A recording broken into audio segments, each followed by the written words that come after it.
Kamal Adwan hospital director doctor Hussam Abu സഫിയയെ Israel സൈന്യം കസ്റ്റഡിയിലെടുത്തതായി ഗാസയിലെ ആരോഗ്യ ഉദ്യോഗസ്ഥർ പറയുന്നു. കഴിഞ്ഞ ദിവസം കമൽ അദ്വാൻ ആശുപത്രി ഇസ്രായേൽ സൈന്യം അഗ്നിക്കിരയാക്കിയിരുന്നു. ആ തീപിടുത്തത്തിൽ ആശുപത്രിയിലെ ഓപ്പറേഷൻ റൂമുകളും ലബോറട്ടറികളും മറ്റ് അത്യാഹിത വിഭാഗങ്ങളും നശിച്ചതായി മിഡിൽ ഈസ്റ്റ് ഐ റിപ്പോർട്ട് ചെയ്തിരുന്നു. കൂടാതെ അവിടെയുള്ള വിവിധ ഡിപ്പാർട്ട്മെന്റുകൾക്ക് തീപിടിക്കുകയും പലസ്തീനിയൻ മെഡിക്കൽ തൊഴിലാളികളും രോഗികളും കൊല്ലപ്പെടുകയും നിരവധി പേർക്ക് പരിക്കേൽക്കുകയും ചെയ്തുവെന്ന് ഗാസയിലെ പലസ്തീൻ ആരോഗ്യ മന്ത്രാലയം ഡയറക്ടർ ജനറൽ മുനീൽ അർബഷ് പറഞ്ഞു.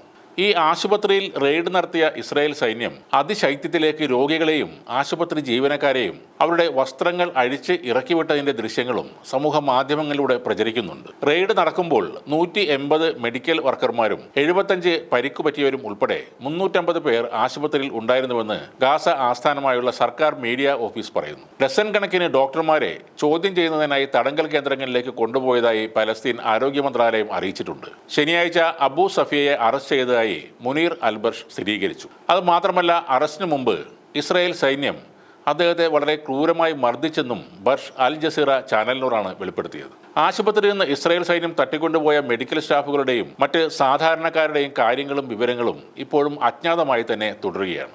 കമൽ അദ്വാൻ ഹോസ്പിറ്റലിന് നേരെ ഇസ്രായേൽ നടത്തുന്ന ആക്രമണങ്ങൾക്കെതിരെ നടപടിയെടുക്കാൻ കഴിഞ്ഞ 3 മാസമായി അബു സഫിയ വീഡിയോകളിലൂടെ അന്താരാഷ്ട്ര സമൂഹത്തോട് അഭ്യർത്ഥിച്ചിരുന്നു.